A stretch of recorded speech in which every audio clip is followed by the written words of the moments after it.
The story begins with a wounded man named Jack sitting in a parking lot, surrounded by gang members who were there to kill him because he failed to do his job. He was supposed to take out a man called Payback, but instead, he ended up killing that man's family and letting him escape. Out of nowhere, a large man wearing a shirt with a big cross on it shows up that it's Payback himself.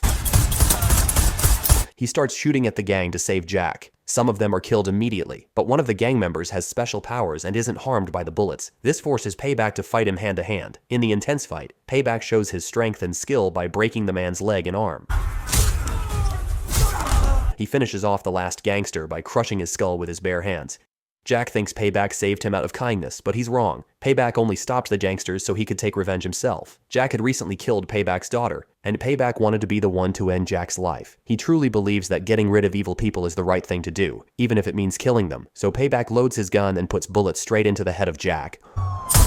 But before he can go away, the police arrive and arrest him. In this world, many people have the power, like controlling electricity, extreme strength, or the ability to shoot deadly blasts. To deal with the threat, the government built the most secure and high-tech prison ever made, designed specifically to hold the most powerful and dangerous supercriminals. Payback is now being sent to a high-security prison after being found guilty of killing around 40 to 50 people. He's been given a life sentence. The prison is run by a corrupt man named Walton Devlin, who prefers to be called the Overseer instead of the Warden. There are many rumors that he secretly kills prisoners who try to escape, but when asked about it on a news channel, Devlin completely denies the claims. According to Devlin, the prison wasn't built to reform criminals, but it was built to make them suffer. Soon, a group of new inmates arrives at the prison, including Payback, who is already well known among the other prisoners. A security officer named Captain Brody informs them that their powers are being controlled by a device called the Power Nullifying Equipment, PNE, which is locked onto each inmate's leg. Because of this device, no one inside the prison can use their abilities. Among the new inmates is someone who stands out, not because he's dangerous, but because he's different. His name is Diego Diaz, and his superpower lets him sense the emotions of people around him. Unlike the other violent criminals, Diego is gentle, and surviving in a place filled with killers won't be easy for him. When Officer Morales scans his abilities, she laughs and warns him to stay alert. When it's Payback's turn to be scanned, Morales realizes he's one of the most powerful inmates in the prison. That's scary.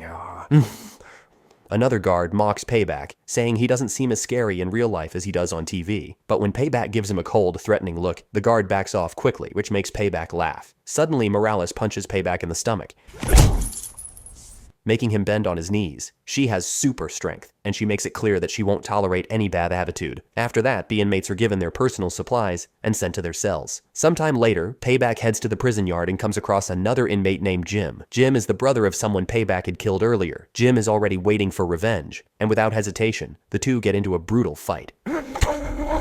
Payback throws several hard punches straight to Jim's face, making him bleed. From his office, Devlin watches the scene happening on the CCTV screens. By watching this, he is clearly being entertained as he has popcorn on his table, and he is laughing too. Morales and the other guards just stand by, making no effort to stop the fight. Meanwhile, Diego is talking to another inmate named Gordon, disturbed by the guards' inaction. He asks if they're really going to let Jim and Payback fight like that. Gordon calmly explains that the guards won't intervene unless one of them is about to die. During the fight, Jim lands and hits his elbow on Payback's nose, causing him to bleed. And we're done. Payback then draws a cross on his face using his own blood, a powerful symbol, just like the one on his shirt in the opening scene, showing that he's a man of faith. With a burst of strength, Payback turns the fight in his favor and gains the upper hand. Just as he's about to finish Jim off, the guards finally step in and shock both inmates with electric batons.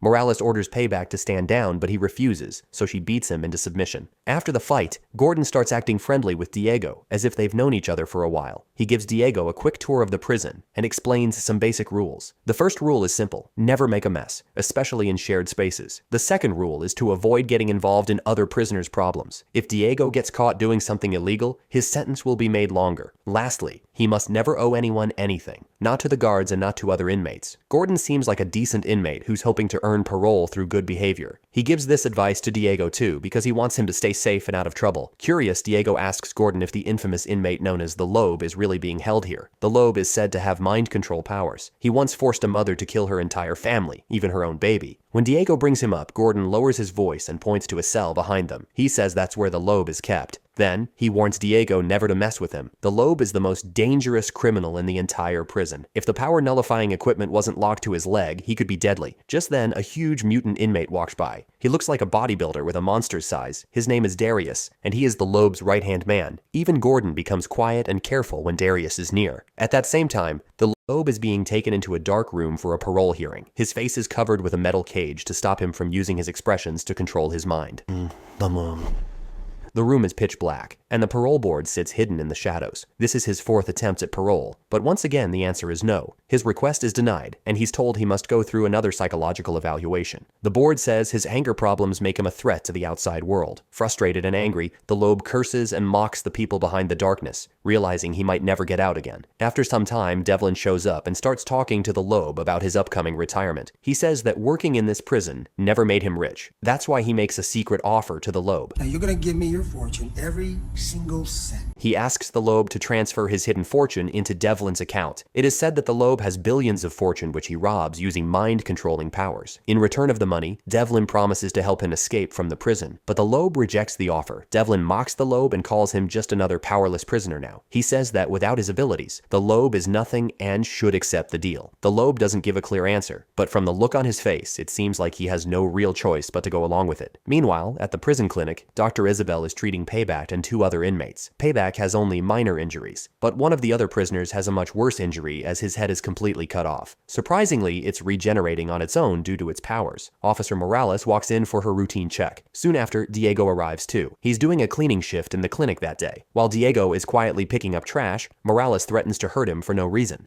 Don't even think about it. Dr. Isabel watches this and clearly doesn't like it. Once Morales leaves, she apologizes to Diego. She tells him not everyone in the prison is cruel. There are still some people who care. Then she begins telling Diego about a few of the patients she's treating in the clinic. Just minutes later, Officer Morales returns to the clinic and tells Dr. Isabel that the Loeb is ready for his psychological assessment. Dr. Isabel leaves to attend to the Loeb, leaving Diego behind. As she focuses on the Loeb, Payback regains his senses and sneaks up behind her without her noticing. He silently grabs her by the throat and lifts her into the air, choking her until she loses consciousness. Afterward, Payback turns his attention to the Loeb, planning to kill him while the doctor is unconscious. However, the Loeb remains calm. He doesn't panic, and even smiles at Payback, completely not affected by the threat. Just as Payback is about to strike, Diego rushes him from behind and manages to hold Payback back long enough for a guard to arrive and stop him.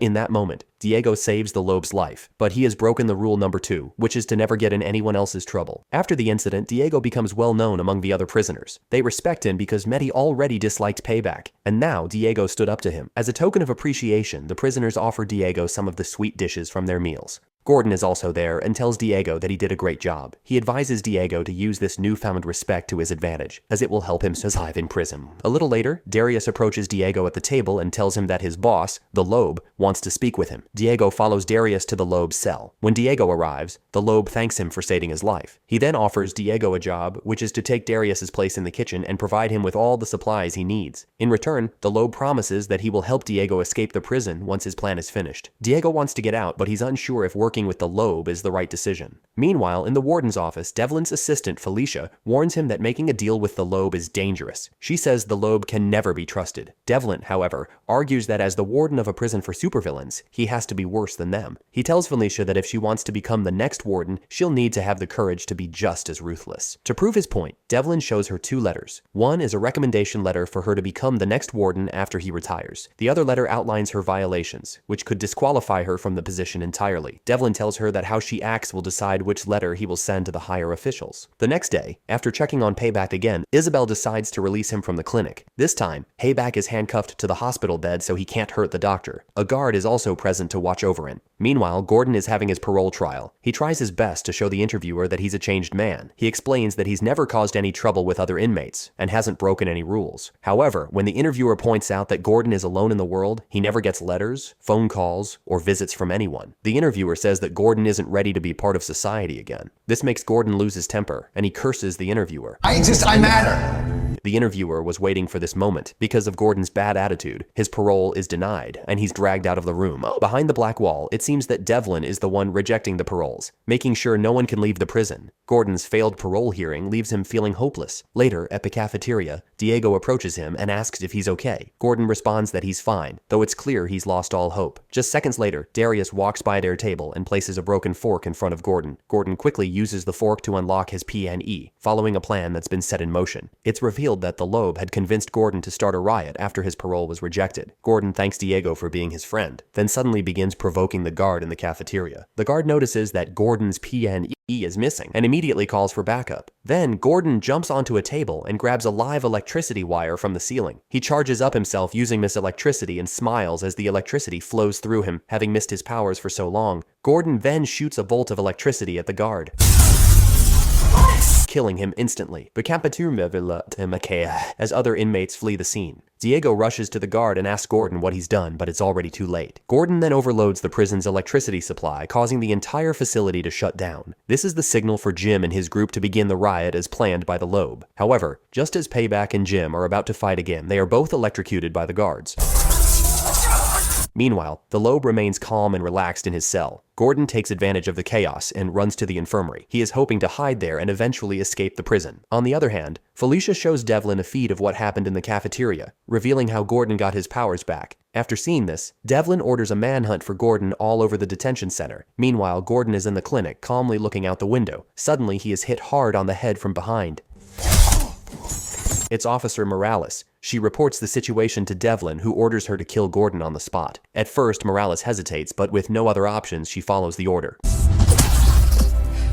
Gordon, having lost all hope, lets her kill him easily. Officer Morales punches Gordon mercilessly, her strong blows crushing his skull. Her expression shows that she doesn't want to do this, but she has no choice. The incident is covered up in the news, with Devlin fabricating a story that Gordon tried to escape and fell to his death. One news anchor seems to support Devlin's version, but another one is suspicious, knowing that Devlin always creates false stories whenever someone dies in prison. Back at the prison, Diego is on a call with his wife when Officer Morales cuts it off and informs him that Devlin wants to speak with him in the solitary section next to the Loeb's cell. There, Devlin shows Diego the extreme solitary confinement cell to scare him. The atmosphere inside is like a thunderstorm, and it can kill a person in just 1 second. Devlin then questions Diego about what the Loeb asked him to do. Diego admits that the Loeb only asked him to take a shift in the kitchen and mentioned a name, carpal tunnel. After hearing this, Devlin lets Diego go, but warns him to report everything the Loeb tells him. If not, there could be dangerous consequences. Later, Devlin talks to the Loeb about the recent incident. The Loeb denies any involvement. Devlin gets angry and reminds the Loeb about their deal, saying if he doesn't fulfill it before Devlin's retirement, he'll be thrown into the extreme solitary confinement cell. The Loeb knows he can't escape the prison on his own, so he promises to get the money on Devlin's retirement day. However, he asks for the prison's Wi-Fi password in return. Devlin laughed at the request and leaves.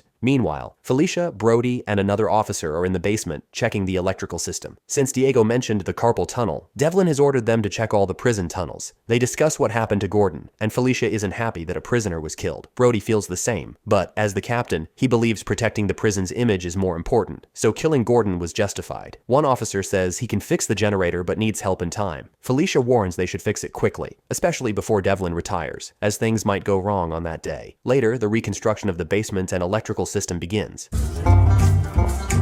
When it's finished, Felicia reports to Devlin and asks about her promotion. Devlin says the board is still deciding, but reassures her that she has a good chance of becoming the next warden. As Devlin's retirement approaches, everyone in the prison is nervous, thinking something big might happen in the prison. Diego talks to the Loeb, asking what's really going on. He wants to escape the prison, but hasn't seen any signs yet. The Loeb tells him to relax and assures him that he'll get him out, but he needs to lay low until Friday, Devlin's last day on the job. The next morning, Felicia receives an email about Brody's candidacy for the next warden. Seeing this, she becomes furious and storms into Devlin's office. She confronts him, pointing out that he had promised her the candidacy. Devlin calmly responds that the board made the decision, not him, and assures her that there will be fair competition between her and Brody. Finally, Devlin's retirement day arrives, marking the moment of truth for both Felicia and Brody. As expected, Devlin plays his double game, and Brody is given the position of warden. Felicia is visibly disappointed. To make matters worse, Devlin recommends Felicia as Brody's assistant, calling her a valuable asset to the prison. After this announcement, Devlin goes straight to the Loeb's cell to get the money from him. He hands the Loeb a tablet and asks him to transfer the money. I'll make sure you're all comfy, don't worry. But instead of initiating the wire transfer, the Loeb hacks the tablet and disables all the PNE devices of the prisoners. He had already obtained the Wi-Fi password from Devlin, and in a twist, Devlin had used the same password for all of the prison's security systems, making it easy for the Loeb to disable them. The disabling of the PNE devices causes a massive riot in the prison. The prisoners, now free to use their powers, wreak havoc everywhere. Some throw fire from their mouths, others release poisonous gases, some regenerate quickly, and others are exceptionally strong. The chaos escalates as everyone fights. showing the full extent of their abilities. The officers are forced to retreat and are unable to contain the riot, except for Officer Morales. Her own powers allow her to fight the rioting supervillains, standing her ground in the midst of the chaos. Meanwhile, Diego, who's on shift at the clinic, begins to feel overwhelmed by the rush of emotions flooding his mind as his abilities return. Luckily, Dr. Isabel is there to help him calm down and regain control of his thoughts. Felicia, realizing the scale of the situation, warns Devlin about the riot. However, before he can act, he gets locked inside the Lobe's cell, which is another part of the Lobe's plan. The riot continues, with prisoners taking down guards, killing those who stand in their way, and even fighting each other. In the midst of the chaos, Payback and Jim seize the opportunity to settle their long-standing rivalry. Jim, with his immense strength, gains the upper hand in the fight. But just as Jim is about to overpower Payback, another prisoner distracts Jim, allowing Payback to escape within the compound. Brody calls Felicia to ask for help. She tells him he needs to reset the electrical system in the basement to get the PNE devices working again. However, there's a problem. It's Jim, who already holds a grudge against Brody. He notices him heading downstairs and decides to follow him. Once in the basement, Brody's connection with Felicia starts to cut out, making it hard for him to figure out which breaker to use for the restart of the electrical system. Things get worse when Jim also arrives and begins searching for him. Hearing someone coming, Brody quickly hides and tries to sneak away, but Jim catches up. With no other option, Brody tries to fight back, but he can't land a single hit. Jim overpowers him and slams him against the wall. By chance, the breaker Brody needs is on that same wall. He recognizes it from before when he and his team used it to reset the system. Summoning all his strength, Brody manages to break free. He then smashes a nearby pipe, releasing gas directly into Jim's face. Blinded by the gas, Jim stumbles into the generator, causing it to short-circuit and kill him. Meanwhile, in the Lobe's cell, the warden Devlin doesn't seem too concerned about the chaos in the prison. It's his last day on the job, and the only thing on his mind is the money he's getting from the deal with the Lobe. But then the Lobe reveals a shocking truth. He was the one who shut down all the PNE devices by hacking into the police security system using nothing more than the Wi-Fi password. The good thing for Devlin is that the Lobe has completely transferred his fortune into Devlin's account. That's why, despite all the problems in the prison, Devlin still believes he's in control, especially now that the money has been transferred. What he doesn't realize is that the Lobe still has one final trick up his sleeve. As Devlin looks at the Lobe, he suddenly feels something strange happening in his mind. Without thinking, he punches the Lobe. After some time, the power comes back on, and all the PNE devices are reactivated. The prisoners lose their powers, and the riot comes to an end. Guards rush to the Lobe's cell and unlock the door. Devlin immediately tells them to move the Lobe to extreme solitary confinement. Outside, Felicia is waiting. To her surprise, Devlin announces that she will be the new warden. He's had a change of heart, and the news makes Felicia genuinely happy. At the same time, Payback is seen sitting on top of a pile of dead inmates. These are victims he personally killed during the riot. He laughs in triumph over the destruction he caused. A few days later, Diego visits Isabel at the clinic. He tells her that he's being transferred to a different prison, the one where his empathy-based ability will be more helpful. The government has now started sorting prisoners based on their powers, and Diego no longer fits in here. At the same time, Felicia settles into her new role as warden. She takes down Devlin's nameplate from the office door and throws his old chess piece in the trash. But prison is now under her control. Meanwhile, Brody decides to resign and passes his rank of captain to Morales. In the final scene, Devlin arrives at the prison to pick up Darius, who has just been released. But there's a twist, which is that Devlin isn't really Devlin anymore. It turns out the Lobe has transferred his consciousness into Devlin's body, possibly at the moment when Devlin hid him back in the cell. That's why he transferred all the money into the bank account of Devlin, and also then made the Lobe's body rot in solitary confinement. This was the reason he made Felicia the warden of the prison.